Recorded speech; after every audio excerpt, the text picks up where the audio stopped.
حضرت عمر فاروق رضی اللہ تعالیٰ عنہ مکہ مکرمہ میں پیدا ہوئے۔ اب رضی اللہ عنہ کی کنیت ابو حفص تھی۔ نبوت کے چھٹے سال 27 برس کی عمر میں مشرف با اسلام ہوئے۔ اسلام قبول کرنے سے قبل ہی وہ ایک معزز، پڑھے لکھے، بہادر، دلیر، معاملہ فہم ہونے کے ناطے عزت کی نگاہ سے دیکھے جاتے تھے۔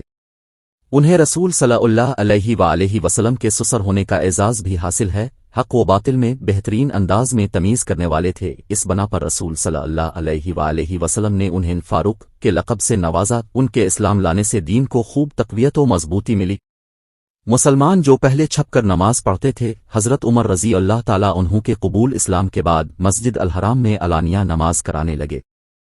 حضرت علی رضی اللہ تعالیٰ عنہ نے ایک مرتبہ فرمایا کہ میرے علم کے مطابق ہر ایک نے چھپ کر ہجرت کی، صرف عمر بن خطاب رضی اللہ تعالیٰ عنہ ایسے ہیں جنہوں نے علی اعلان ہجرت کی۔ انہوں نے باقاعدہ کفار کو للکارا کہ کوئی انہیں ہجرت سے روک سکتا ہے تو روک لے، لیکن عمر رضی اللہ تعالیٰ عنہ سے لڑنا اپنی جان کو خطرے میں ڈالنے کے برابر تھا۔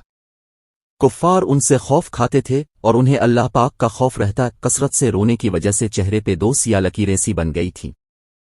حضرت ابو بکر صدیق رضی اللہ تعالیٰ عنہ کی وفات کے بعد اب رضی اللہ عنہ ہی مسلمانوں کے خلیفہ بنے۔ حضرت ابو امامہ سہل بن حنیف رضی اللہ تعالیٰ عنہ فرماتے ہیں کہ ایک زمانے تک حضرت عمر رضی اللہ تعالیٰ عنہ نے بیت المال سے کچھ نہ لیا۔ ان پر تنگی اور فقر و فاقہ کی نوبت آ گئی تو انہوں نے حضور صلی اللہ علیہ وآلہ وسلم کے صحابہ کرام کو بلا کر ان سے مشورہ لیا۔ حضرت علی رضی اللہ تعالیٰ نے کہا، اب رضی اللہ عنہ دوپہر اور رات کا 2 وقت کا کھانا لے لیا کرے۔ چنانچہ اب رضی اللہ عنہ نے حضرت علی رضی اللہ تعالیٰ عنہ کے مشورے پر عمل کیا۔ زمانہ خلافت میں ایسا اونی جبہ پہنتے تھے جس میں چمڑے کے پیوند لگے ہوتے تھے، گرمیوں میں ایک جوڑا پہنتے۔ حضرت انس رضی اللہ تعالیٰ عنہ فرماتے ہیں کہ میں نے ایک مرتبہ زمانہ خلافت میں حضرت عمر رضی اللہ تعالیٰ عنہ کو دیکھا۔ انہوں نے اپنے دونوں کندھوں کے درمیان اوپر نیچے 3 پیوند لگا رکھے تھے۔ اب رضی اللہ عنہ چاہتے تو بیت المال میں سے خوب لے کر اپنی ذات پر خرچ کرتے، لیکن یہ ان کی انکساری و خاکساری تھی جو امیر المومنین ہونے کے باوجود سادہ زندگی گزاری۔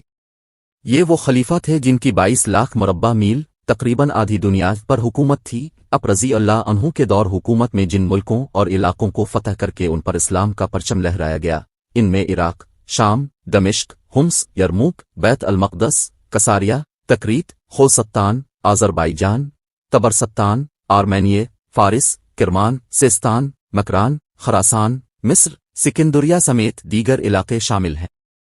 اتنے عظیم خلیفہ کا نہ کوئی پروٹوکول، نہ حاکموں جیسے ناز نخرے۔ ان کا کہنا تھا کہ اگر میری خلافت میں ایک کتا بھی پیاسا مر جائے تو اس کے بارے میں مجھ سے پوچھ گچھ ہوگی۔ اپنی رعایا کا خیال رکھنے کا اس حد تک اہتمام فرماتے کہ راتوں کو بھیس بدل کر گشت کرتے تاکہ لوگوں کی پریشانیوں کا علم ہو سکے۔ آقا صلی اللہ علیہ وآلہ وسلم نے فرمایا، میرے بعد اگر کوئی نبی ہوتا تو وہ عمر ہوتے۔ مسند احمد۔